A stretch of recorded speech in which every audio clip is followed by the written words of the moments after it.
You're sitting on the couch, Ashy. You're watching TV and your life is passing you by. Keep procrastinating over and over. Well, maybe I'll get my skin together next year or maybe next semester. No! Do it right now! It'll work with you after work, or you can use it before work. You can do whatever you need to do to use it. Go talk to somebody right now. They have to help you. You spend all day on the phone anyhow. Why don't you go to the website that's going to help you in your future? All you got to do is pick up the phone and go to www.ashkickin.com. Why are you making it complicated? It's easy.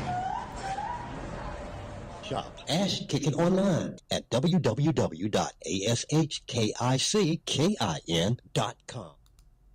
45 back to 23 men's bedroom energy. It really works. Believe me, this will be the best money you've ever spent. All natural, ancient formula for improved bedroom performance. Thank me later. Stop searching for solutions. This is it. It really works. All natural herbs and plants. Increase your potency and bedroom experience. Light the fire. Increase the desire. Life-changing. Relationship saver. From the culture of the American South, where roots hold stories, comes a natural deodorant inspired by generations of wisdom. Introducing Rootwork, the all-natural foundational Black American-based deodorant infused with the magic of High John the Conqueror root. Our unique blend enriched with this legendary root offers 24-hour protection, rooted in the power of nature. Embrace this deodorant that celebrates culture, history, and your well-being. Unlock the magic of Rootwork today. Experience the pure essence of nature. Visit rootworkstyle.com and make the switch to a healthier cultural choice. Boom, there it is. What's going on, guys? How are y'all living? How do y'all live? What's going on, man? Welcome, everybody. Welcome to the room. Everybody hop on in the room. Glad to have y'all tuning in.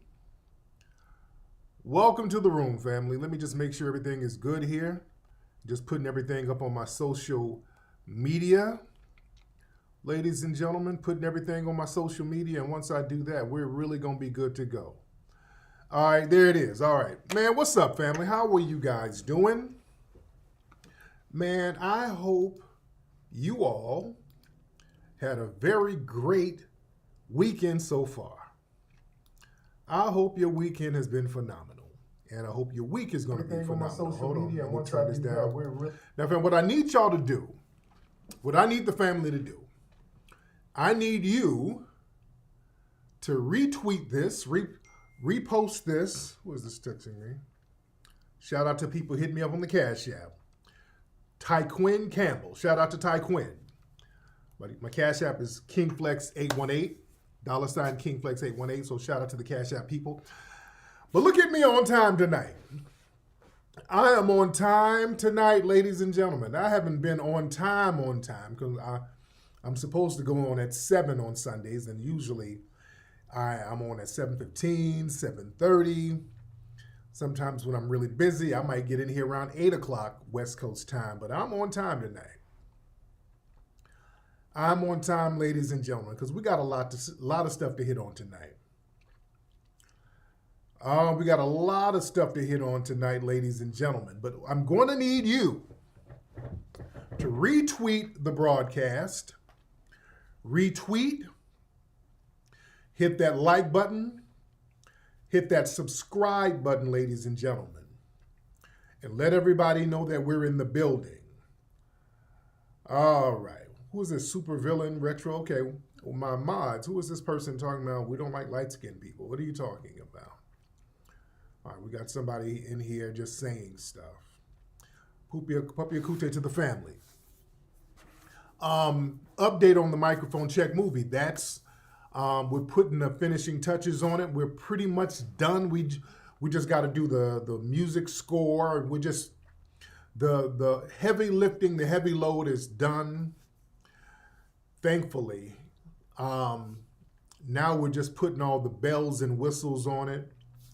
So hopefully we will probably have Microphone Check in theaters this April. We're looking at an April release for the film Microphone Check, and it's a doozy. This film is going to be phenomenal, family. You guys are going to love it. So I'm going to keep everybody posted on that, but the film is looking great so far. We're just putting all the bells and whistles and finishing touches on the film Microphone Check. So I cannot wait for you guys to see that. Also, guys, we're still looking in the possibility of doing a rally / festival celebration, because it will be Juneteenth in June, Washington, D.C. So I'm going to keep you guys posted on that. All right, we're going to keep you guys posted on that because we do need another rallies for reparations. We had the rally for reparations a couple of years ago out there in D.C. It was phenomenal. We packed it out. It was on and popping, changed the game. We need to go back out there this time in June, have a rally for reparations / Juneteenth celebration, celebrating our culture, and really get this reparations narrative deeply embedded into the collective psyche of the nation. All right? So that's what it is. Oh yeah, by the way, get the book Hidden Heroes from A to Z right here. Great book. A lot of people are getting this book for their children at hiddenhistorymuseum.com, ladies and gentlemen. hiddenhistorymuseum.com. So family, we got so much to talk about on tonight's show. Oh yeah, people love the new episode of Bucci Bear. And you can see that on this channel here. People absolutely love that new episode of Bucci Bear. All right. So you can see the Bucci Bear episode right here on this YouTube channel. That's why it's very important that you subscribe. So now listen, family, we're talking about reparations. Reparations is in the forefront. They're throwing everything they can at us to get us away from the reparations conversation, but that's not working. They see that foundational Black Americans from the grassroots are stomping hard for reparations. We're letting the dominant society know. All right, somebody asked the question. I'm going to answer that, Master T. They see that we haven't let up on those reparations, that we're laser focused on reparations. Somebody in the chat room asked a question, and this question has popped up. Do the Anglo-Liberians get reparations? No. No. Do the Americo-Liberians? No. No. See, people keep trying to find ways to remix reparations. The Americo-Liberians, no. They do not get reparations. No, because number one, it's such a small number of them, and then they bounced. They bounced. Oh, I'll get on rolling in a second. I'll get on rolling in a second, guys. I'll get on rolling in a second. But the Americo-Liberians, no. Let's be clear. Over the Black people who went to Liberia in the 1800s, the free Black people in America, it was a very small number of them. Also, they mixed in with the Black Caribbeans who went over there, and it was other Black people from other tribes going on over there. So Black Americans went over there, and I'm going to just say the Black people in the Western Hemisphere. About 15,000 of them went over there, and half of them died off. And then some more came back. All right? So only a very small handful stayed over there in Liberia. Not too many of us stayed over there in Liberia. The FBA population in Liberia at that time in the 1800s was like, what, 5% of the population there? Yeah? Yeah, they're trying to act like there was a massive exodus of us going to some damn Liberia, and it wasn't. It wasn't a big exodus. Most of us were like, no, not going over to no damn Liberia. We know that's a trick bag. We ain't from over there. Yeah, that was a con game. And people like William Nesbitt and folks like that went over there and they wrote down what was really going on. They were like, this is some bullshit. They were like, hell, we live better on the plantations in the slave quarters better than this. They kept it a buck. Yeah? So no, they're not getting any reparations. And now that we're talking about reparations and we're delineating and we're letting everybody know, hey, you know, we're looking out for this group. We're looking out for politically, because we've done everything for all these other groups.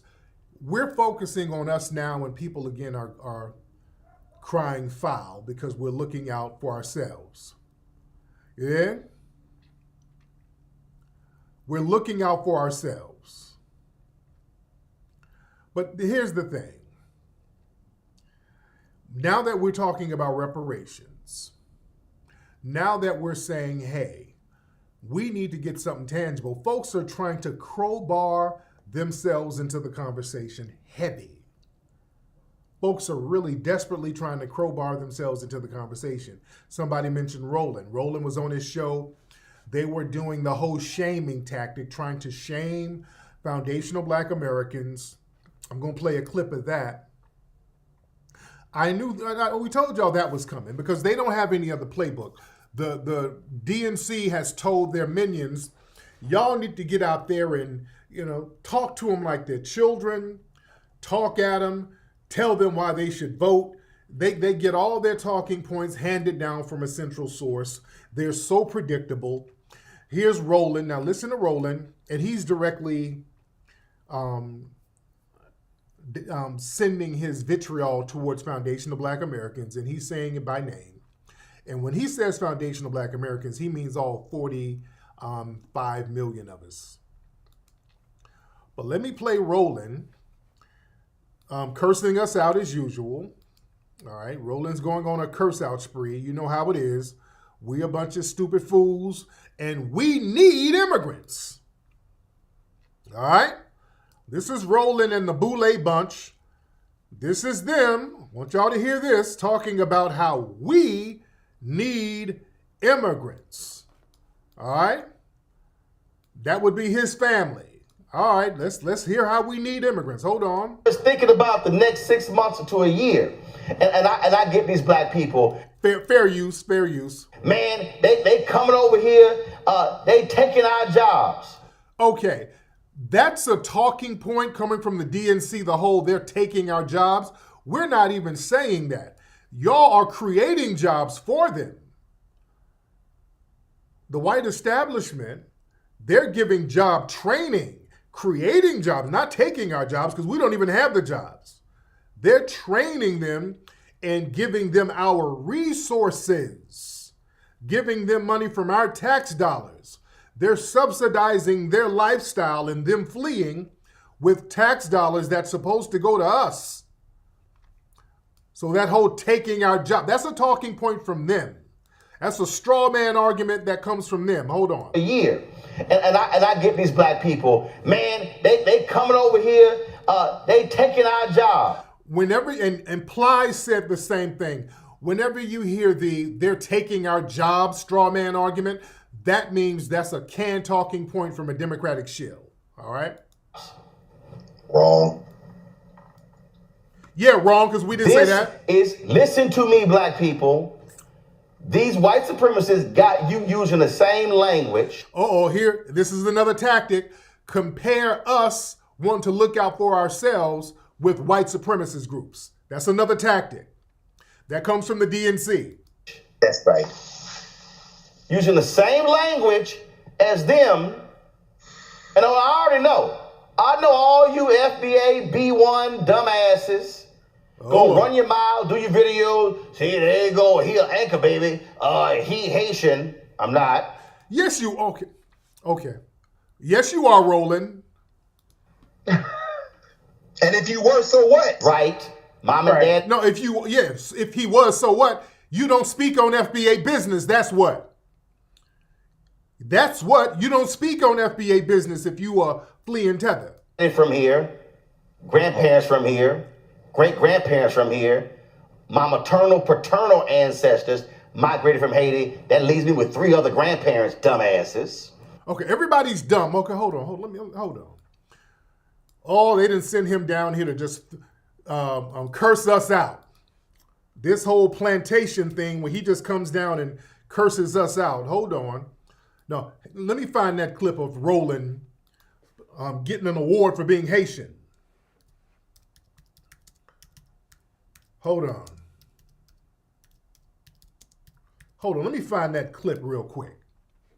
Because Roland went up there and did a whole speech about being Haitian and all this stuff. We ain't lying on him. Hold on, where is that? Damn it. Oh man, where is that clip? My grandfather, my Haiti. God, man, where's that clip? Can y'all help me out, man? Can somebody find me that clip of Roland getting a reparation? Hold on. Oh man, where is that? There's an old clip of Roland getting an award. Can somebody find that real quick? I want to play it. Oh man. I'm looking for it right now. He actually got an award. There was some kind of Haitian event and Roland got an award. And he was up there bragging about being Haitian. See, I like to show and prove if I say something. I want to find it. I posted it up years ago. Oh man, where's that clip? God damn it, I want to play that. If y'all can find it before me, that would be great. And I'm digging through the archives right now. But there was an award. There was some kind of Haitian award event somewhere years ago. This is how we found out Roland was Haitian. He was up there bragging and proud of being Haitian.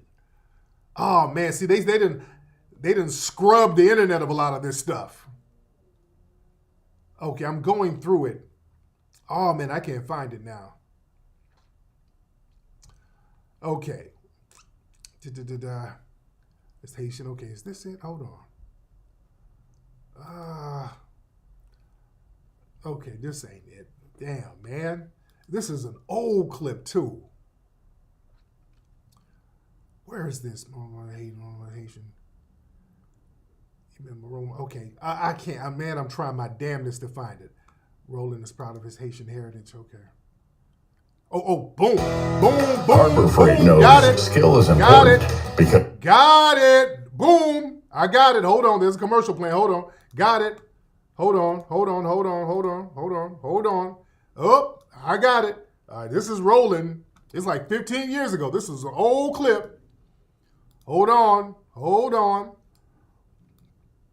This is Roland at some Haitian. There you go. I knew I would find it. Hold on. Wait. Hold on.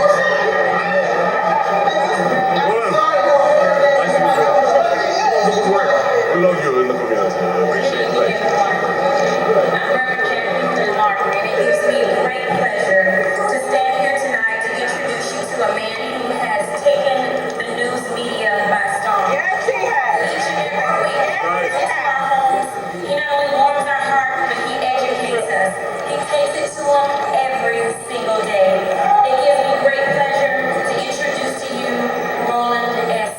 Martin. How we doing? That's the best y'all got. So I was really glad to be here. I just got off the scene here a few moments ago.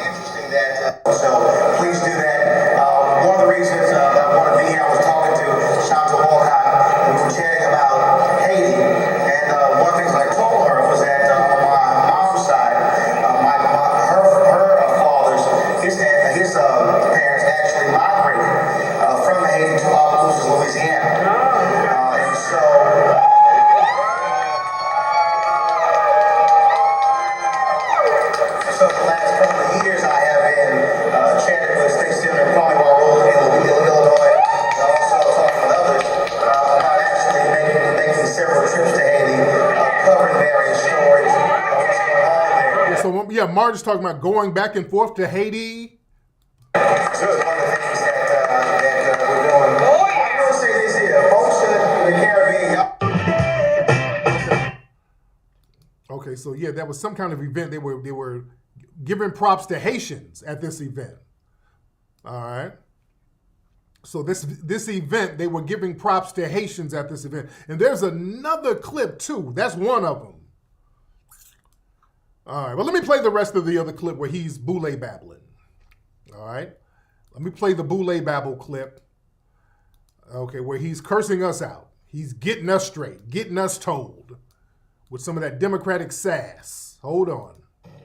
But, oh, and by the way, for all you dumbass FBA and B1 people, that's you. That's all black you got. Immigrants account for 10% of the U.S. population. And so when we're talking about congressional seats, and we're talking about apportionment, and we're talking about census dollars and stuff along those lines, guess what? Those black immigrants are included. And how has that worked for us?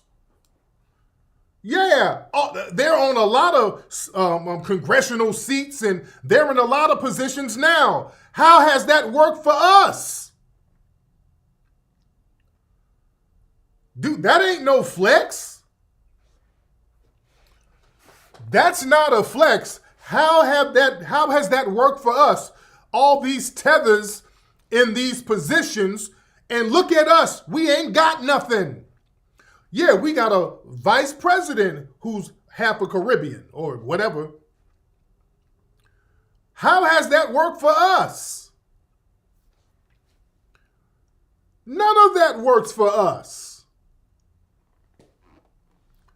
What are y'all talking? That don't mean anything. None of that works for us. That's why we're saying, hey, enough is enough. None of that's working for us. Let me play the rest of this. Boy, that's not a flex at all. They're going to try we need the numbers game. No, we need to cut some of these numbers off. We got a bunch of dead weight out here. They're not, see what they're trying to do, the old Democratic trick, yeah, there's power in numbers. You get more black people, a lot of them immigrants is black. These are the main ones undermining us.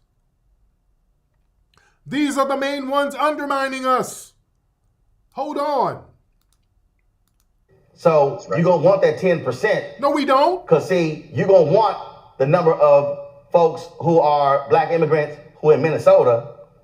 You're going to want those. Man, please. You mean the ones in Minnesota who's beating up on the FBA kids? Who's trying to beat up the FBA? Those ones in Minnesota? Remember? Last week, I played a clip of the Somali kids jumping on an FBA girl and the other kids having to come up there and fight, and the girl's family having to come up there and fight. How is that working for us? These folks are jumping on FBA kids. These folks have vitriol towards our kids. The ones in Minnesota? Drake? I'm like, Soldier Boy. Drake? Minnesota? Those are the main ones hating. Them Somali? The ones who call up to our Twitter spaces all the time, denigrating us all the time? We need them? You mean the Somali woman who lied about getting hit in the face with a brick and blamed black men? And who finessed the bag? You mean her? Those? Huh? That's who we need? Yeah, your selling points don't sound too good, Democrats and Roland. Your selling points ain't hidden like you think they are. No, reality is kicking in. Y'all selling points ain't hidden like you think it is. Man, if you don't stop, hold on. Man, you are really pushing us farther away from the left talking like this. Hold on. Those black immigrants in Houston, largest Nigerian population, you're going to want what? Those black folks from Liberia. Man, you know, in Houston and in Texas, they hire those Nigerians as correctional guards out there in the jails. That's who they're hiring as the guards out there, who's stomping down on the FBA population. Also out there in Houston, there was a Nigerian dude who offed an FBA sister, looked like some kind of ritualistic thing he did, and then bounced and went back to Nigeria. I think that was down there in Houston. That's what we need? You're not, the selling points don't sound too good. Them selling points are not sounding too good, brother. Y'all let everybody know that I'm live right now. We're going to get deep tonight. We're going to get heavy tonight. We almost got 4,000 people in here. We're going to get deep tonight. Let me play some more swollen farting. All right, let me play some more swollen farting. Hold on. Lord, these talking points are not appealing at all. Hold on. Black folks were in Bermuda. See, this is when I need our people to stop listening to YouTube economists. Come on. TikTok anthropologists, and Instagram political scientists to understand the larger picture what we're dealing with here. Yeah, us getting finessed and you getting a bag out of finessing us. That's the larger picture, Roland. You have to create a functioning system where you're processing people properly, and then where they're also going. Because the last point I make here is this here. For all y'all people who are sitting here who are freaking out, guess what? What? Black and brown immigrants. Oh, Lord. Is what has changed the population shift and the electoral shift in places like Arizona, New Mexico, Georgia. Black and brown? Right. See, yeah. Oh, my goodness. Black and brown? The brown population are against us. They're using the brown population to undermine us. Swollen farting. They're using the brown population to undermine us.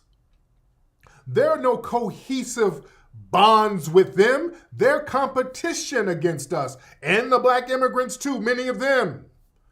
Black and brown. The Hispanic immigrants coming over here and identify with white. Ain't no black and brown. Y'all not going to run that black and brown con game on us. See, they try to put the cape on for the Latino immigrants by sitting up here comparing them to the to the black immigrants. Well, no, you got to support immigrants. Them black ones, come on, they our brothers now. No, they don't look at themselves as us. No, no, no. Let me play some more swollen farting.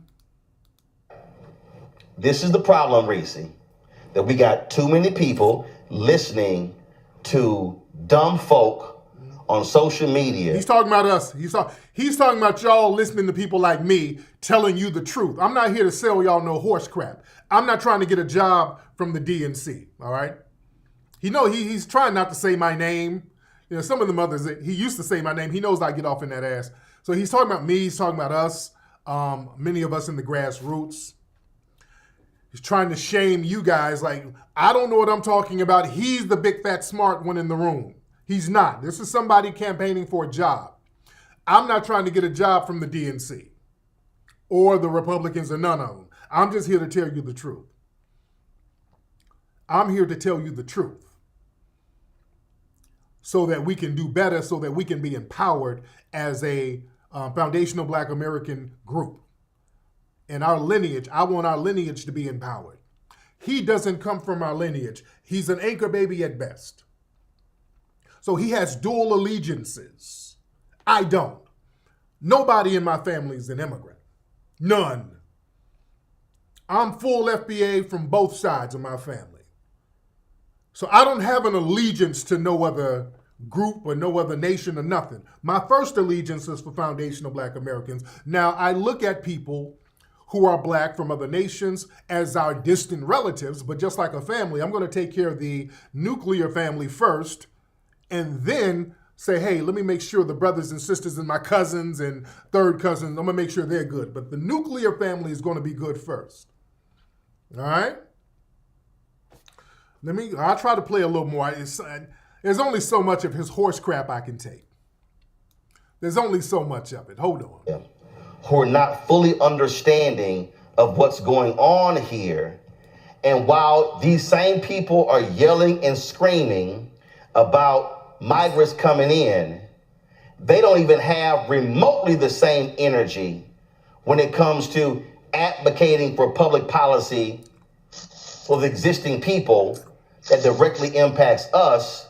They spend more energy trying to fight them versus, hold up. Let's make sure these folks are elected. Then let's make sure these dollars are apportioned. Okay, all right, that's enough. I can hear this horse crap, and I look like we got a couple of DNC shills in here.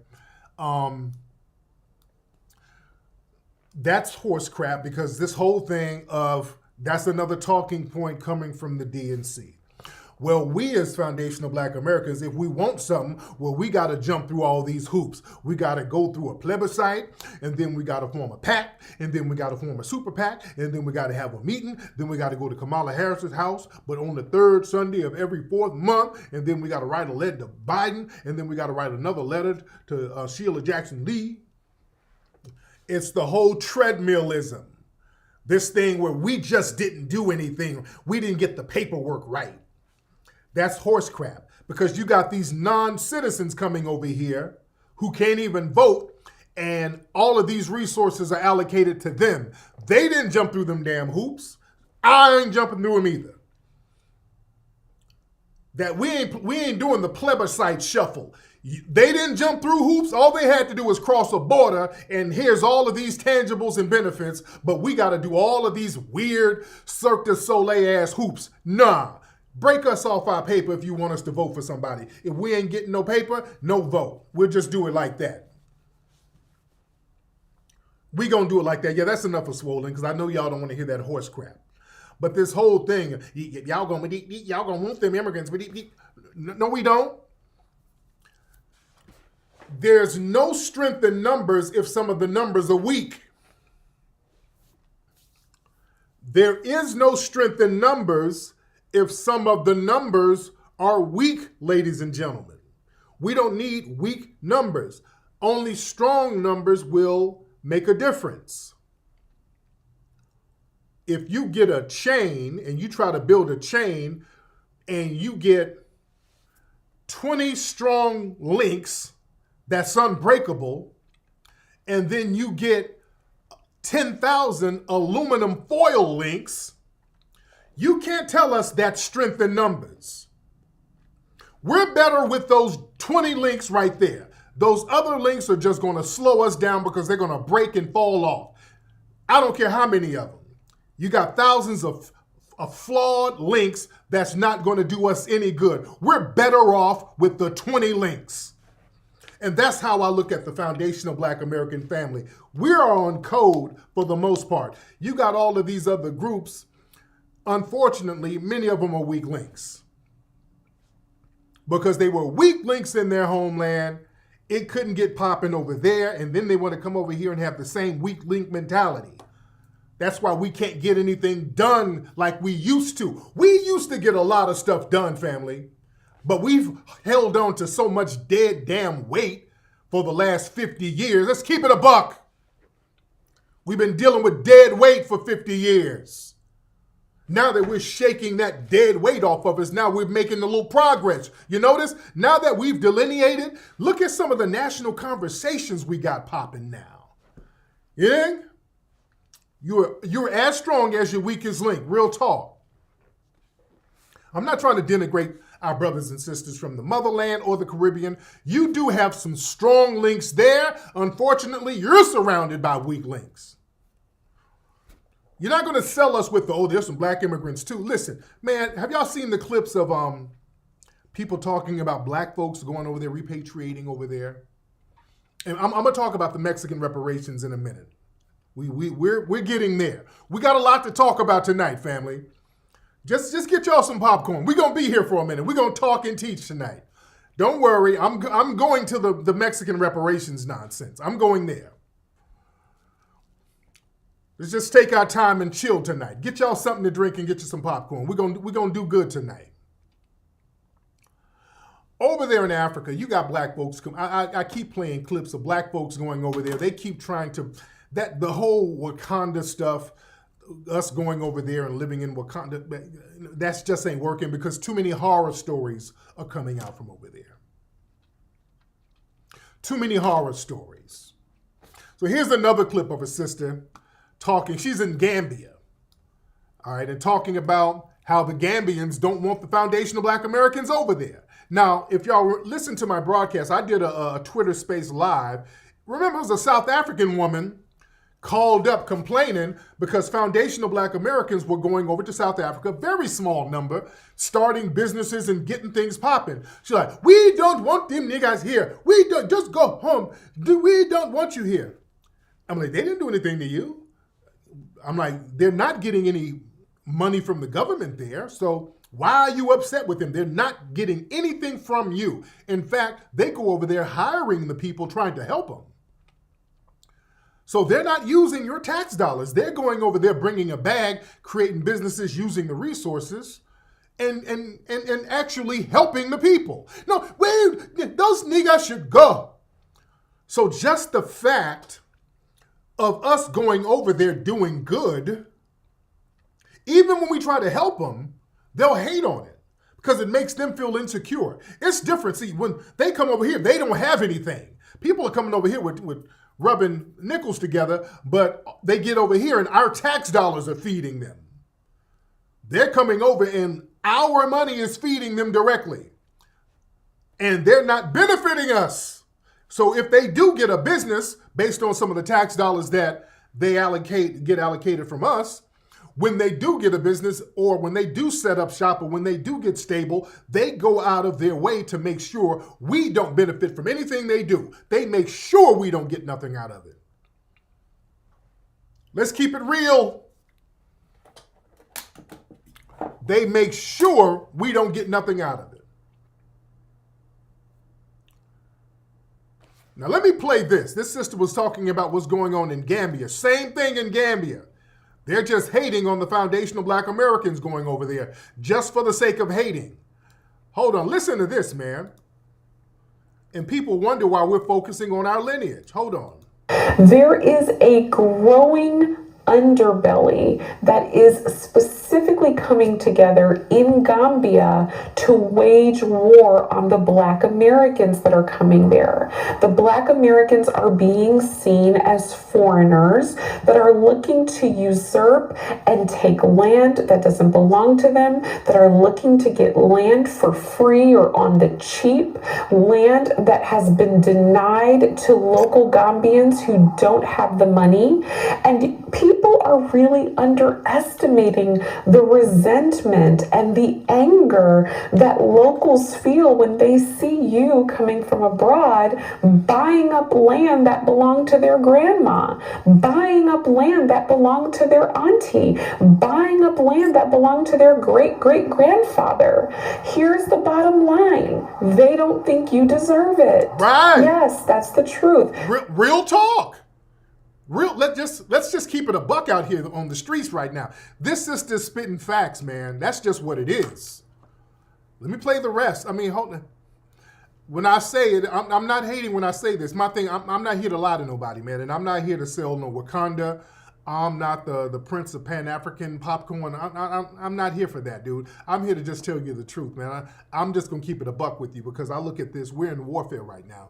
In warfare, you got to keep it a buck. Warfare, you got to keep it a buck.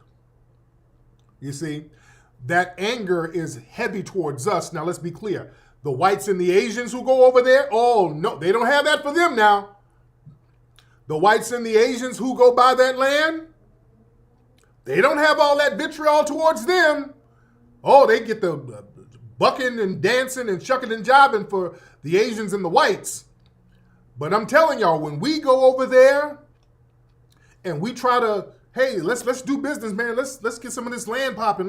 Let us do business. They feel a certain way about that, man.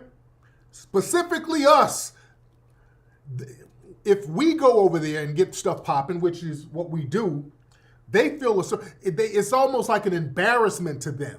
Like, how did these people who were enslaved come over here and get it popping? They feel like that makes them look bad. And they understand if we go over there for real, we'll get that shit real popping. That land and all them resources, they know we'll get it popping, and then they'll feel bad about that. All right?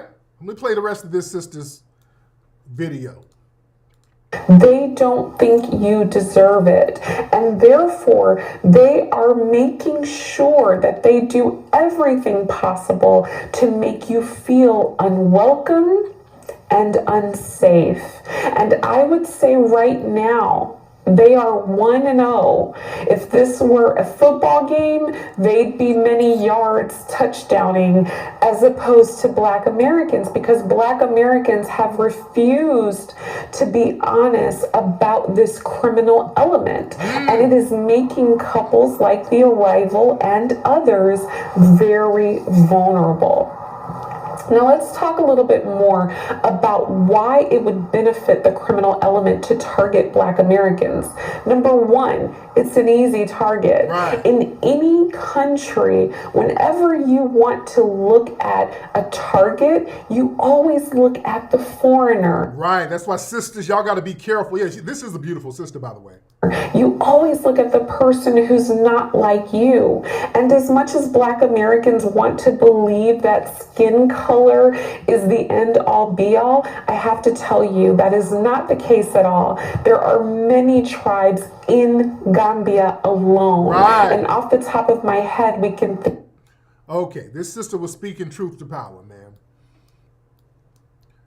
And the sister said something very interesting. Yeah, you got to be very careful going to these places, and there's a secret hostility, especially with women. Sisters, y'all got to be careful. Remember, there was a sister went over there to Ghana, I think. So a couple of sisters went over there by themselves, ended up getting killed by them niggas over there because they that same hate and that jealousy. Sisters, y'all got to really be careful when you travel, especially by yourself, sisters.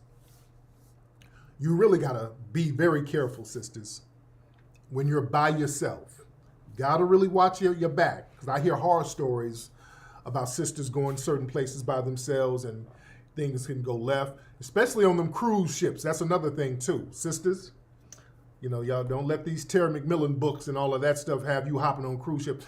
Them cruise ships are hotbeds for a lot of sexual assault. That happens a lot on them cruise ships, because on them cruise ships, you're in international waters, and the jurisdiction gets kind of foggy about whose jurisdiction the crime would be under. You understand what I'm saying? So you really got to watch them damn cruise ships, because you out there in the sea, you don't know if the Florida jurisdiction works or the Caribbean jurisdiction, because the waters are international. It's all over the place. It's a legal toss-up. The port is one thing. The company that owns the boat is usually in another country. So it's an international paperwork mess. You understand? On them cruise ships. Because I think the general rule is, if you're 12 nautical miles outside of whatever country, you're under their jurisdiction to a certain degree. If you're 12 nautical miles, it's something like that. But that gets tricky. That gets kind of tricky. So a lot of criminals understand that. So you get out there on them ships and God knows what can happen. And then you out there stuck and you don't know whose jurisdiction you're going to get justice for. Hey, remember, the girl down in Mexico, who went down to Mexico with her friends, and then they offed her down there. Remember, that was a whole international mess. They're trying to figure out the jurisdiction, and they were trying to get all that together. Remember that? They were trying to figure that out. Yeah, and watch the crews. Yeah. You better watch the crew as well, because these crew members, they done got them from somewhere, and then they get you out, and then they might try something. So you got to watch them. Yeah? So the thing is, we're on our own. It's foundational Black Americans, them trying to use the selling point of us latching on and getting these weak links that's not really down, that's not going to work. And now that we're talking about reparations, now you got other groups trying to etch their way in on that. But going back to Africa for a minute, see, when it comes to that land thing, us getting land somewhere or getting access to land or land allocated towards us, there's always been the tethers who've had a problem with it.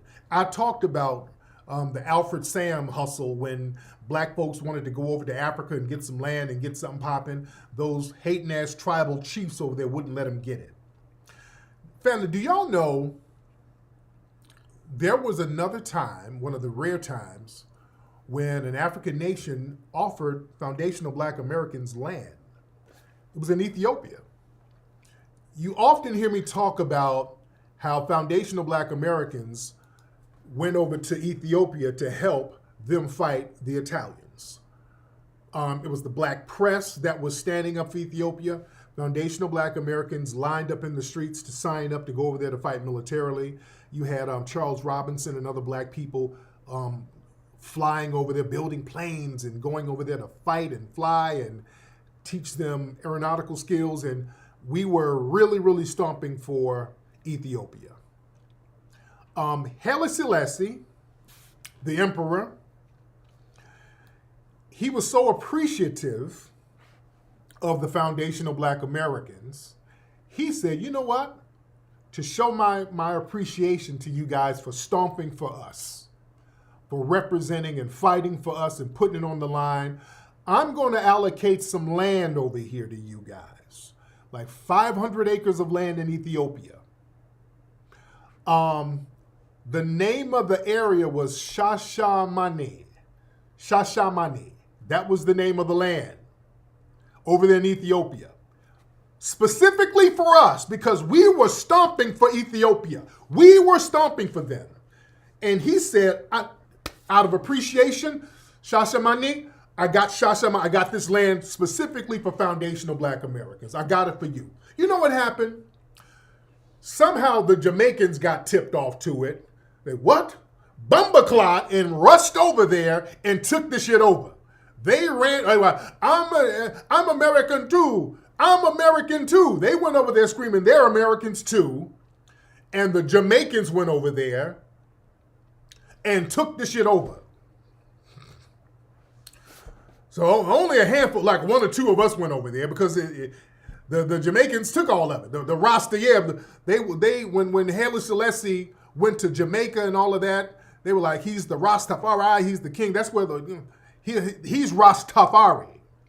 So then they had a movement, the Rastafarian movement, because of Haile Selassie, because Marcus Garvey said that a Messiah is going to come from the east. So when he went to Jamaica, they were like, oh, that nigga's Jesus. We're going to go where you go. Yes, there's a lot of Rastas in Ethiopia. They went over there because of us fighting, getting the land, and then they took the damn land. And we couldn't get access to it like that. Again, we did all the fighting, and when the benefits come, all the niggas who didn't fight jump up running. Oh, shit, some benefits? Here, those feats don't stop me now. Yeah? Man, somebody said the Jamaicans are being attacked by the Oromo tribe in that area. Man, a lot of folks didn't know that. Every time we fight for something, right when the benefits come, but everybody who is sitting on their ass, everybody jumps up with their hand out. Oh, I got to get some of that. Every time, man. Google what I just said. Google what I just told y'all, man. Google what I just told y'all, man. Every time. But now that we're stomping for reparations, boy, you got some of these Mexican cats are talking about how they should get reparations first. Remember some of those anti-Black Latinos out here were talking against reparations? and some of the people that were vandalizing our businesses are anti-reparationists. When we had the March for Reparations, the Rally for Reparations, we were being vandalized at the same time by some of these anti-reparationist Latinos. You understand? We were being targeted by them. Now, I want to play this clip. This Mexican dude was talking about how they should get reparations first. We talking about reparations. They should get reparations. Now listen to this. Hold on. I do not consider this the United States, and I don't give a shit what anybody says. This is our land. We did not cross no borders. This was promised to us. Right. This is our land. So by reparations, we need our land back. You can go now. You know, so if anybody's going to speak up about that, though, that will be a big part of our reparations, not just money, give us money, and then what are you going to do? Spend it, and then what are you going to have left? That was part of their agreement when they made all these agreements with indigenous tribes as well as the North American Indians, which aren't separate from us. They're the same. They said No, they're not, because the non-speaking natives in Mexico are treated horribly. They're discriminated against. They're the same. They said they offered them money, minuscule amounts of money for their land, and they were conned into doing these things, bro. And they turned us against each other. They made us worship all their shit. They cut us. Like I said, they used to cut off our piochlis, our warrior braids. They put us into their indoctrinational system of teaching us these things that we're going to consume our spirit and consume our lives, bro. Such as our dietary law that they told us milk is good for your body. What is he talking about? And all this, and you got to learn this, and you have to learn our language. You got to learn Spanish. You got to worship these idols. You have to do this. And they robbed us of our prayer. They robbed us of our dance. They robbed us of our history. They robbed us of our complexion, of everything, bro. You know, so reparations should come with speaking about getting our land back. Okay. So yeah, they're using the term reparation. What reparations you gonna get? If you're gonna get some reparations, you need to holler at Spain, which is what y'all not gonna do. No. See, they're trying to use our term. What reparations from who? And I guess he's talking about the United States. He don't look at it as the United States. Okay, no. First of all, if you want some compensation, y'all holler at Spain. So you know that ain't gonna happen because y'all don't have our numbers. The only reason they're using the word reparations is because we're stomping for that. We're that energy on the streets. Also, Mexico got reparations from the United States, from our tax dollars, from our enslaved labor. Mexico got reparations already from the United States with the Treaty of Hidalgo. The Treaty of Hidalgo, what's that, 1848? They got their reparations. When Mexico was fighting the United States, Mexico lost.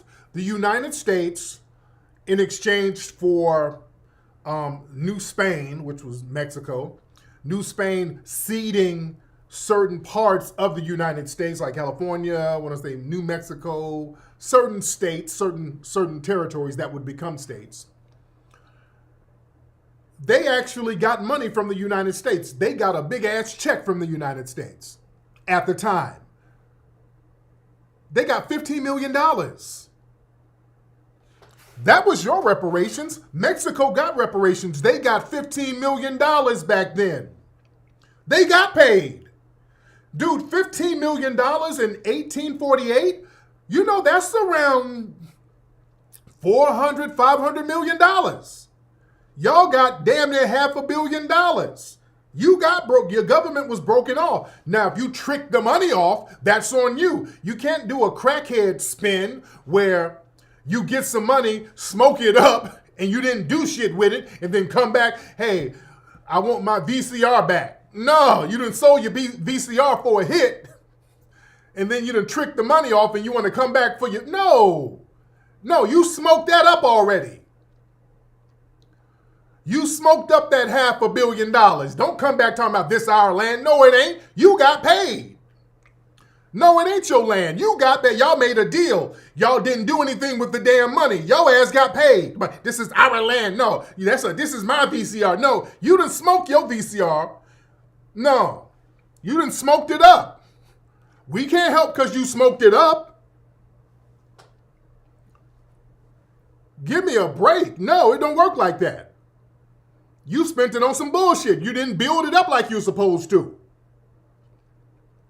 France got the same thing. The Louisiana Purchase, Napoleon and them dudes, they got $15 million too. After the Haitian Revolution and Dessalines was whooping that ass, Napoleon was like, hey, I gotta, I lost my island money because Haiti was a big money maker for France.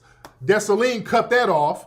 So they said, hey, we need money. So we're going to sell the Louisiana territory. The U.S. said, all right, bet. U.S., we gave them $15 million. Same thing, equivalent of $500 million in today's money. So France, all right, France got that money, flipped it. They didn't smoke it up. They went and got them another bag, got them another kilo, and kept flipping and kept flipping. They flipped their bag. Mexico smoked theirs. Big difference. So you can't come around talking about, hey, that you got my TV? Where my TV at that I sold you for this? No. We can't help because you smoked it up. My land. No. You got broke off already. Napoleon got that money, and then he started taxing the French people, and then he started stealing more shit from other. Let me just steal from European nations. Them niggas over there whooping my ass. Let me go smack around some Italians or somebody. Shit, and those niggas over there are something else. So at least Napoleon. He got his flip game together when he went back to France. Yeah? My land. Give me a break. Yeah. France went over there. Let me go to Angola. Let's go to Senegal. Let's just go with them niggas over there. We'll deal with the Senegalese. We'll deal with them. Let's go colonize some African nations. Shit. In the Western Hemisphere, all y'all can kiss my ass. Oui. Speaking of France, did you guys see some ladies went over there to the Louvre? There was some women that went over there to the Louvre Museum, and there was some kind of environmentalist or something, and they threw some paint on the Mona Lisa over there. Hold on, let me play that because that's interesting. These activists, they went over there in the Louvre and threw some paint at the damn Mona Lisa. Hold on. Look at this. This was over at the Louvre. And hold on. Let me play this real quick. Hold on. Okay, that wasn't paint. That was soup, actually. My bad. It wasn't paint. That was soup.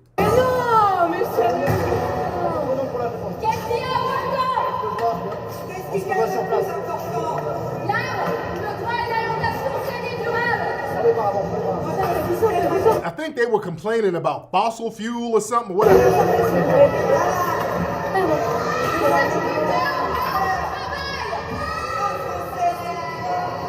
So now they're covering it up. The staff is covering it up.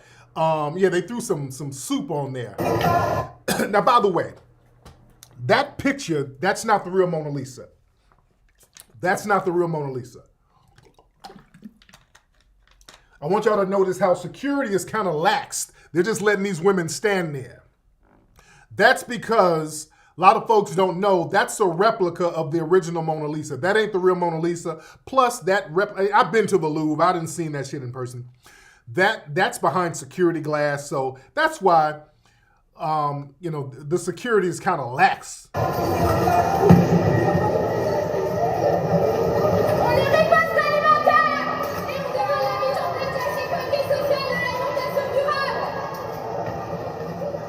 Oh yeah, y'all didn't know that? Oh yeah. Look how lax the security is. Family, let's keep it a buck. You see how lax, they're just still standing there. Family, the real Mona Lisa is worth over $1 billion. For real. You think they're gonna be, if they were around the real Mona Lisa, they would let them stand up, throw something on $1 billion worth of something?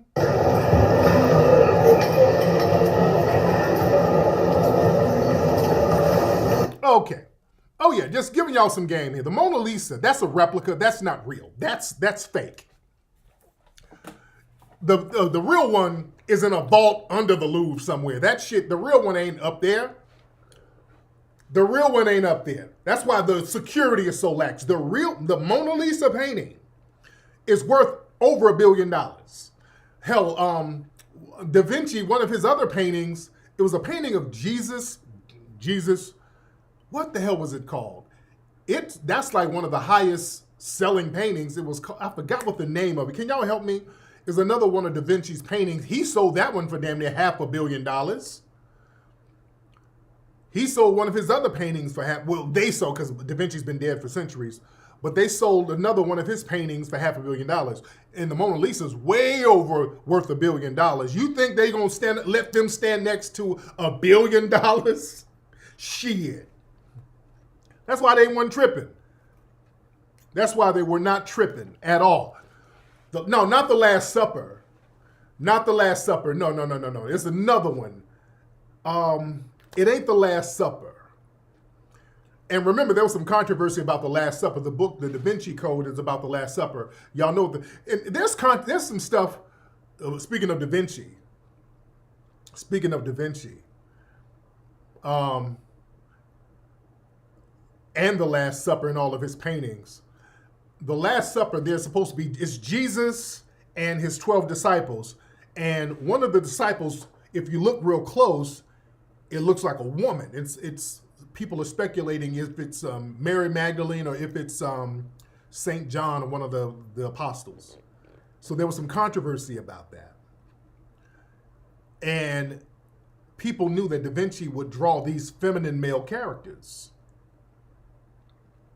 Yeah, the Monday. Right. The Monday. That's the one that's not the Madonna Child. The Cristo Monday, something like that. I forgot the name of it. Salvador Monday. Yeah, Salvador Monday. Right. Thank you, Devon. The Salvador Monday. Right. That's a painting of quote unquote Jesus. No, the Mona Lisa is not a nice painting. But let me tell you something. Mona Lisa. The rumor was Mona Lisa was really a dude. Y'all know that? That was that's been the rumor for years. Mona Lisa was really a man. Nigga, do y'all know the story of Mona Lisa? It's insane. The real story of Mona Lisa, there was a thing in Black society, Foundation of Black American Society, they would say, it was a saying, eggs ain't poultry, grits ain't groceries, and Mona Lisa was a man. There's been rumors about Mona Lisa actually being a man for years. Y'all didn't know that? Did you? Nigga. Y'all didn't know that? Y'all, listen. Nigga. Listen. Y'all never knew that? Oh, let me tell y'all about Da Vinci. Da Vinci was a big old queen. Y'all didn't know that? They kind of hide that. Oh, he was an old flaming queen. Leonardo da Vinci was up there in the area now known as Italy, Florence and all that. Da Vinci got arrested in like 14. Was it 14? Like, yeah, 1476. He got arrested for sodomy. Around 1476 up there. Yeah, Da Vinci, him and some other dudes got arrested for sodomy. Yeah. So Da Vinci was an old queen, and he had some little boy assistants. He had a dude who got with him when he was 10, who was his assistant, a dude named Salai. I think that's his name, right? A dude whose name was Salai. Well, he called him Salai. He changed his name. Salai meant the devil or something. He said the little boy was wicked. But it was a boy, a male assistant he had named Salai. Salai. And as Salai got older, Salai was kind of feminine. They said that was his boo thing. And people are saying that the Mona Lisa was actually Salai, the boy, the young dude he was messing with. Right, Salai. Because Da Vinci would do a lot of paintings and use him as the model. And there's a St. John's painting of Salai being the model, and a couple of other sexually androgynous images of Salai being the face, and it's a woman, and some people are saying that Salai is actually the face, the boy, the dude, of Mona Lisa. He just put, girled him up because Da Vinci would do that. Da Vinci is, he's a mug. A lot of those guys were like that though. Michelangelo, they said he was a queen. They said Machiavelli might have had a hankering for Bucci Cat. But Da Vinci, nigga. Da Vinci did a few questionable, not even questionable paintings before. There's a Google Mona, is it Vona? Mona Vona is a naked picture of the Mona Lisa. Same face, but it's like big shoulders and it got breasts and his Salai was supposed to have painted that. And then there's another image that Da Vinci sketched of a woman, but it has Salai's face. It kind of looks like Mona Lisa. It's called, the painting is called Angel Incarnate. Y'all Google that. Yes. Angel Incarnate. It's a woman, supposed to be a woman. It's Salai's face that looks like the Mona Lisa. It has small breasts and an erect male genital. I'm telling you, it's all over the place. And it's called Angel Incarnate. And that's supposed to be the Salai dude, his little boy toy. Dude. So he would draw these hermaphroditic characters. You couldn't tell if it was a dude or a woman. He was real good at that. You know? Da Vinci was real good at that. He was an old queen. Speaking of Napoleon, I'm taking it back to Napoleon. Napoleon took one of, when he went to Italy, they went over there to the area now known as Italy, and Napoleon was pillaging all of that stuff from everything. Napoleon took a book over there to France from Da Vinci, Codex Atlanticus. That was a book of Da Vinci's sketchings. There's a book called Codex Atlanticus, and Da Vinci has a lot of his sketchings in there. And historians, white historians, they kind of hide what's in that book. They like to talk about some of the inventions that he had and all that, but they leave out some of the Bucci shit that he had in there. In this book, Da Vinci, I swear to God, he has a sketching of Salai's booty hole. It's literally labeled Salai's bum. And he has a picture of this man's bussy that he sketched and giant penises walking towards the bussy. I'm not making this up. Google what I'm telling you. He sketched the bussy. I would show a picture. I just don't want to get a strike. So I'll let y'all look it up. Look up Codex Atlanticus. Let me Google the text for you so y'all don't think I'm bullshit. Y'all, it sounds like I'm making this shit up. I'm not. Hold on.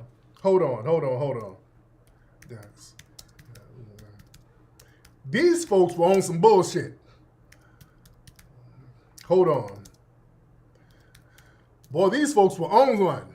I'm not going to show the actual picture.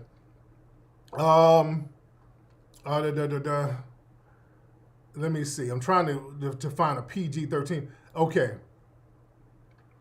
Okay. Hold on. Hold on. I don't want to show this stuff because I don't want to get a strike because some of this stuff is kind of graphic. All right, right here. I'll show this right here. Just so y'all don't think I'm bullshitting about these freaky ass folks. In a folio of Leonardo's is a page of drawings by hand. One of them is a crude sketching depicting an anus and identified as Salai's bum with a horde of penises on two legs. So these people were on something, dude. So y'all have to look the actual pictures up yourself if you want to see it. Yeah. These people were sick. And y'all think bug breaking wasn't real? The stuff that they were doing over there was insane. My Lord. But hey, it is what it is. Oh yeah, their history, boy. When you get in their history, boy, it gets into a dirty place, don't it? When you start getting into their history, it gets into a real freaky ass place. It gets into a freaky place. Yeah. But that's why we got to be on top of our game, and we got to be on top of our history game. Because, you know, they do psych ops on us. The dominant society, they'll try to do something and then they'll try to rewrite history. And when we tell people about certain things, we're usually on the money. Listen, for years, I've told people about the 1960s. See, the dominant society, overtly, they try to rewrite the 1960s by making it seem like there was a bunch of black people walking around, being nonviolent and getting beat up. And they tried to give you the impression that black people getting beat up, that made the dominant white society say, hey, you know, we need to give them some civil rights. They just letting us beat up on them so much. Let's do the moral thing and give them some reparations or give them some civil rights. And that's the furthest thing from the truth. That is the furthest thing from the truth. It did not happen like that. And the white supremacists know this. The white supremacists, the real hardcore ones, they know the truth.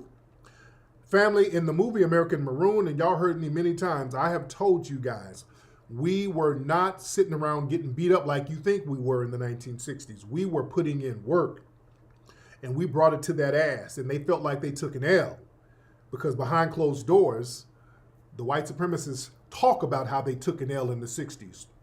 There was a Twitter space these white supremacists had the other day. I want y'all to listen to what they said about the 1960s, because they're still upset about the 1960s, because privately, when they're among each other, they tell the truth. They know they took an L in the 1960s. They're still salty about it now. I want y'all to hear a conversation that was on the Twitter space in one of these white supremacist spaces when they're among their peers talking, because they're low-key talking about targeting black folks to get some kind of revenge. But listen to this. Hold on.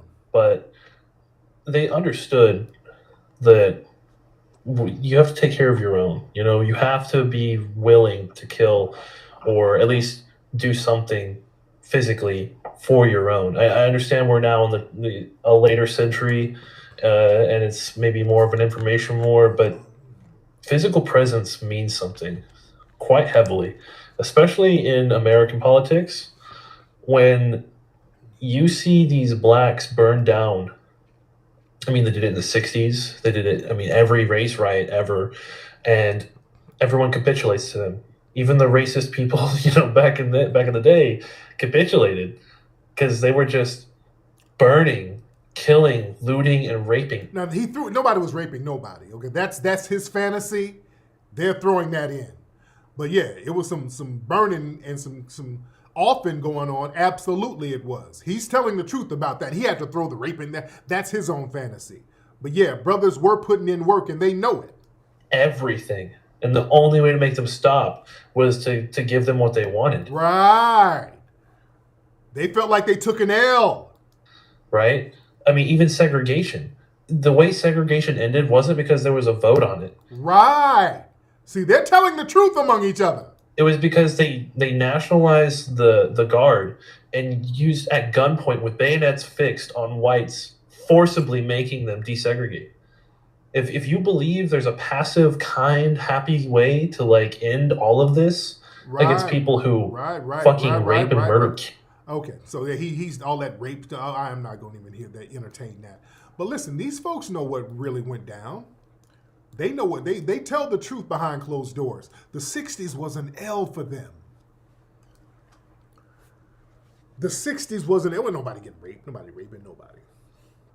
But we were putting in work. I'm telling people, yeah.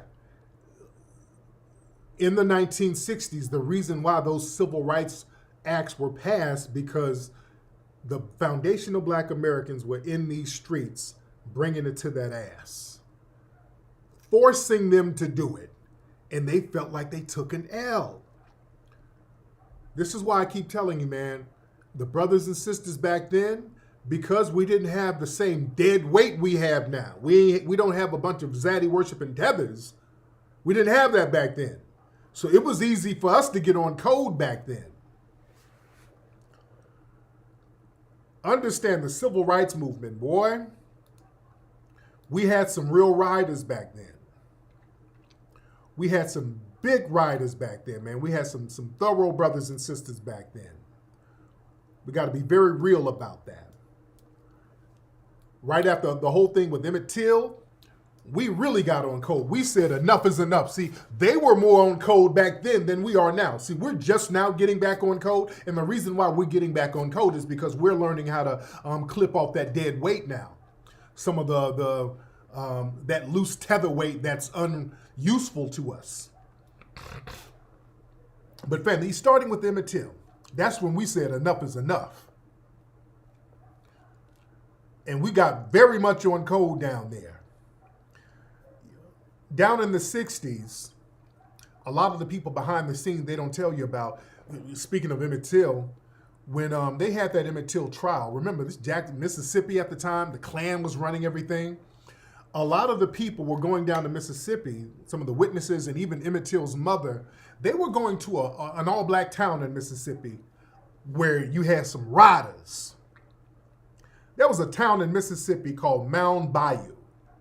Mound Bayou is still there, actually. It's still there. It's not, it doesn't have the same prestige as it did during the Jim Crow era. But a lot of the people were getting protection in this small black town called Mound Bayou. Very small black town, but powerful. Where my Mississippi people at? I got any Mississippi people in here? Y'all, what y'all know about Mound Bayou? Mound Bayou had riders down there that were not to be played with. Mound Bayou was founded by some foundational black American freedmen after slavery. Is one of the few towns that was damn near 100% all black. Yeah? But it was powerful because you had a lot of black businesses there. Very prestigious in black circles because it was self-sufficient. Also, the narrative about Mound Bayou was that it was damn near no crime there. See, when we run stuff for real, for real. See, crime and all that, that's a creation from the white supremacists. That's a creation from them when we have all this black crime. When we're running stuff, that crime shit goes away. Mound Bayou was infamous for not having crime. Yeah? It was 100% black. Yeah. It was all black, literally all black town. And the black folks were armed down there because they run shit. They were circulating money among themselves, so they weren't dependent on the white supremacists. So these brothers and sisters had their weight up. So during the civil rights movement, a lot of black folks went down there to kind of get protection down there. Mound Bayou. Look that up, man. Riders. Also, there was an all-black hospital there. A very prestigious all-black hospital, the Taborian Hospital. Very prestigious hospital. It was a brother who was one of the lead surgeons there, T.R.M. Howard. And he was a real thorough brother behind the scenes in the civil rights movement. He was a mentor to Medgar Evers. He mentored Jesse Jackson, so many other writers. He's a very wealthy brother because he was like a thorough surgeon down there. And he helped a lot of people in the civil rights movement. And yeah, when we run our stuff, it's good. So they had a hospital, all black, funded by black people. It was funded by, remember the other day I told you guys about a black organization during slavery called the Knights of Liberty? Listen, it was a brother named Moses Dixon. What's up, Common Tunes Music? You're from Mound Bayou, born and raised, shout out to you. Listen, the other week or so, I talked about during slavery, there was a black organization, I think they were coming out of St. Louis, organized by a brother named Moses Dixon, called the Knights of Liberty. They were a secret underground militia group that trained for 10 years. They had an underground network all over the country, and they were going to have a revolution to stop slavery. Their plan was to start in 1846 and get it set off at 1856. Now, when it was time, I told y'all about this group. When it was time to set it off, 1856, they saw that a civil war was about to pop off, so they chilled. But here's the thing, let's go back. The Knights of Liberty, when they got their organization popping, they were training to get it, to take over, to get rid of slavery, to start murdering white supremacists all over the South. Some white people kind of heard rumors about this organization. So what my brother did, Mr. Dixon, who was a genius, he formed a front organization that was kind of like a boule-ish organization called the Knights of Tabor. So kind of used the same wording, but instead of the Knights of Liberty, he said, this is the Knights of Tabor. That was the front organization. They still had the underground organization behind the scenes, but on the forefront, they had this other boule-like organization, because at that time, a lot of free black people were starting these boule-like organizations. So that was the front. Like, hey, we're just uppity niggas trying to, have lodge meetings, and, we're just trying to have a little supper club and all of that. Hey, don't mind us.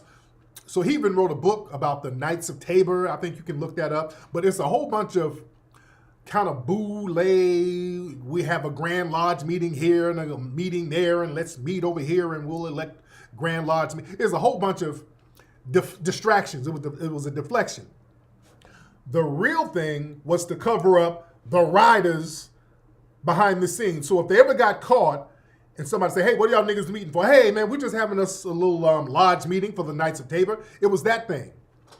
So the Knights of Tabor, even after the Civil War, the Knights of Liberty, they kind of dissolved, and they kept the name the Knights of Tabor. The Knights of Tabor, they're the ones who got the money together to build a hospital in Mound Bayou.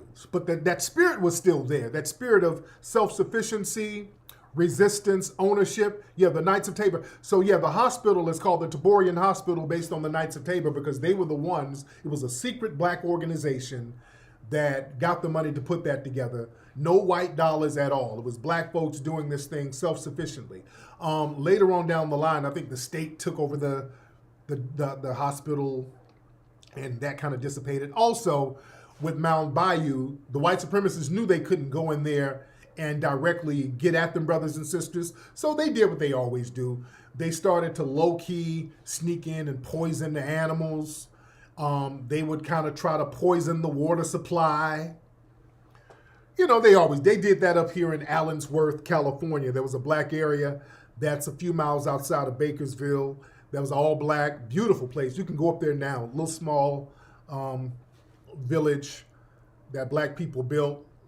A foundational black American brother who was enslaved after the Civil War came up and built Allensworth, California, and they got it popping, and then they started to do little janky stuff with the water supply. So every time we get stuff popping, here they go. You dig? Excuse me. So we got to get used to stuff like that. But shout out to Mound Bayou. Cleveland, Mississippi native here from my shop, man. Show your love for Mound Bayou. If you ever get out to Mound Bayou, show them some love and pop your collar to them because you had some real riders. That place was built out of a spirit of self-sufficiency. They don't tell you about Mound Bayou. I think it's still black out there. I think it's still mostly black out there. I think it's still mostly black. You dig? But yeah, man, when we get stuff popping, we got to understand that the usual suspects, they're going to try to be there to undermine what we do, and we got to be prepared for that. That's why we got to be super duper on code, family. We got to be super duper on code. Much love to shout out to Mound Bayou. If y'all drive through there, show them some love, man. And also, if y'all get these books, man, get the Hidden History from A to Z. Just a lot of hidden history that's out there, man. Start your kids early with stuff like this. Hidden History from A to Z. Start the babies early getting books like this. Go to hiddenhistorymuseum.com, ladies and gentlemen. hiddenhistorymuseum.com. Now, where the ladies at? Where are the women? I saw something interesting. Some relationship stuff. I saw something interesting, very, very interesting. This woman here, and I don't, this ain't no gender divide thing, but this is like a relationship thing. Let me ask y'all something. This right here. This woman says, single moms, if a dude wants to go out with you, he should pay for the sitter. Hold on. Because some of this stuff that I see popping up on social media, hold on. Some of this stuff y'all be saying. Now listen, let's see who agrees with this. Hold on. Let me see which one of y'all agree with this. All right, so the best reason to have a man pay for a babysitter if he wants to take you out on a date is because you're reading out men like this. Men who get upset about the idea of covering a babysitter to take a woman out who has a child, they want you to be easy, they don't value your time, and they have no respect for you. And, of course, they think of your child as a burden and another man's expense, or your mistake. So you can decide if you want to see a man who's thinking that way. You need to have a man pay for the babysitter if he wants to take you out. Otherwise, you're going to end up with a guy like that. And believe it or not, when that guy gets someone pregnant, whether they're married or not, he's going to start looking at his own baby mother as used goods. Okay. Now, who agrees with this? Any ladies in here agree with this? That if you go on a date with a dude, wait, let me talk to the men first. First the men, then we're going to get the women. Hold on, no, let's do women first. Let me do the women first. Women, if you agree, thumbs up. If you disagree with what she says, give a thumbs down. Let's do it like that. Women, if you're in here, you agree with what this woman said, that if you go on a date, the dude should pay for the babysitter, give a thumbs up. If you think what she's saying is some bullshit, give us a thumbs down. Because I already know where the guy's going to go with it. So ladies, where you at? Let me see some thumbs, ladies. Lady Iris said no. Dude. All right. Okay. All right, there you go. Y'all got some sense. All right, there you go. A lot of women in here got some sense. Like, no. No. What kind of, okay. Some of these folks are delusional. I know all the men are going to say, do we have any simps here? Do we have any simps in the building? Like, ooh, I pay for them kids. Ma'am, no. The only way a dude will pay for a babysitter is if there's a guaranteed smash that's going to happen. If there's a situation where he knows he's going to smash and it's going to be, where it's understood between you and the lady that some smashing is going on, he like, I got it. I got a babysitter in an Uber. If you know it's going to get popping. But a general date, no. No. No.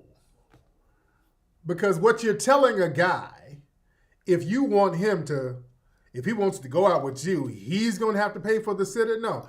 You want him to do what your baby daddy won't do. You should be able to have your baby daddy somewhere to take care of the kid when you're trying to go do your date business. You want a new nigga to do what your baby daddy ain't doing. Your baby daddy ain't watching the kid or taking responsibility for where the kid is going to be. You should be able to drop your kid off at the baby dad house. So yeah, you are easy, ma'am. If you done had a baby by a nigga who ain't taking care of the kid, You didn't have the responsibility for the dude you gave birth to a child for. You didn't give that responsibility to him. Don't give it to me. Don't turn a new leaf with me. You had a baby with a nigga who ain't watching his kid. I ain't watching it. I ain't responsible. So yeah, don't have this new leaf with me. That's how a lot of guys are going to translate it. Yeah? The hell?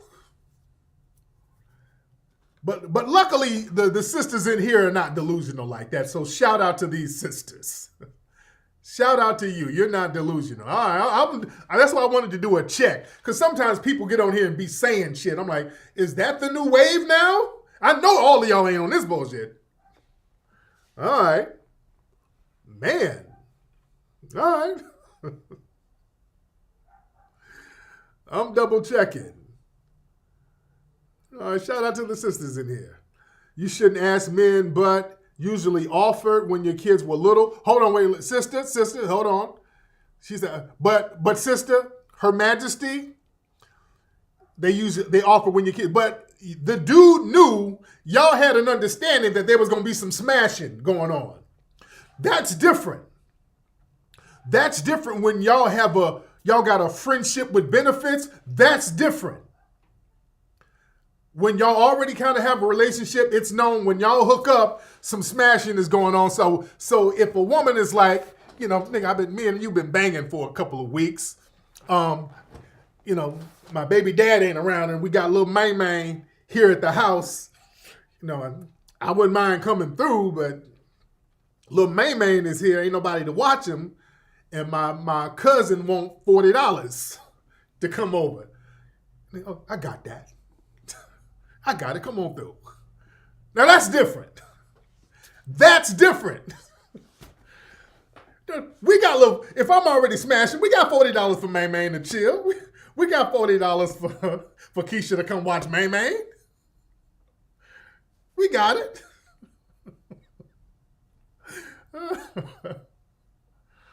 Yeah, Keisha come watch May for about 3 hours. We won't be that long. Yeah? Yeah, that's different. That is different. But a new nigga, nah. And we don't know if we smashing. And a babysitter? Ma'am, no. No, ma'am. You want me to pay for the extra baggage? That's like a Spirit airline trip right there. The flight is cheap and I got to pay for baggage? What is this? I might as well get on Spirit Airlines. Now, this is some Southwest airline pussy right here. I don't know what I'm going to get. And I got to pay extra for some shit I don't know what I'm... No, ma'am. No, ma'am. Lord. The game is different out here. Lord. Said Memphis stood up for Mountain Bayou and vice versa. Shout out to Memphis. Man, shout out to Memphis. Said a Nigerian dude to pick you up. What'd you say? A Nigerian dude to do what? Pay your babysitter, pick you up, pay for the dinner, and educate you on economics and spirituality, and then low-key take your social security number and put all types of property on your damn credit. Yeah? And then when they run your credit, his wife back home is using your ID. So, yeah. Yeah, do that too. Yeah, they got a whole new ID with your picture. And now you go, the Nigerian dude, you messing with him, and then you go somewhere to try to get your license renewed. And they're like, ma'am, this doesn't look like you in the photograph. Like, huh? What you mean? Ma'am, this doesn't look like you. Let me see what you're talking about. And they show you a picture, and there's some chick with cake soap and a busted wig to the side. Who is that? Lord. So Unchuke is using your ID because of this nigga you're dealing with who was whining and dining you. and his kids are using your kid's social security number. He paid for a babysitter. Now little Damiano is using your kid's name. He's going around, my name is Meme. I'm from Memphis, nigga. They're using your kid's social security number, nigga. Yeah. Man. And one of his old kids, he got an old teenager. I'm 7, nigga. I'm in the second grade. I want to get a lunch ticket. That nigga telling people he's 7 and his nickname is May May. So yeah, you get the whole package fucking with them dudes. Man. Anyway, man, let me get out of here. Family, did y'all get your Rootwork, speaking of musty, did y'all get your Rootwork deodorant today, family? The magnificent Rootwork deodorant, rootworkstyle.com, the best deodorant on the planet, the foundational Black American themed Rootwork deodorant. It is so fresh and fly. You smell so good. You're so energized. You're so refreshed when you use this deodorant. People are in love with Rootwork deodorant. You get it at rootworkstyle.com, ladies and gentlemen. All right, let me get out of here because I've been on here for a long time. I'm going to give you a chance to go to rootworkstyle.com and get your Rootwork. Also, everybody go to hiddenhistorymuseum.com. Get the Hidden History Museum Hidden History from A to Z book. Also, give a weekly or monthly donation to the Hidden History Museum because that's how we're operating, from the donations from the family to keep the museum afloat. This is a foundational Black American institution in the spirit of Mound Bayou, in the spirit of the Taborian Hospital, where we build something from the ground up and maintain it. That sets a precedent so that our children can see this and then try to emulate it. That's why the Hidden History Museum is so very important, and we need everybody's support. hiddenhistorymuseum.com, ladies and gentlemen. Anyway, I'm out of here, guys. You have a great night. Papi Akute and Lalavuve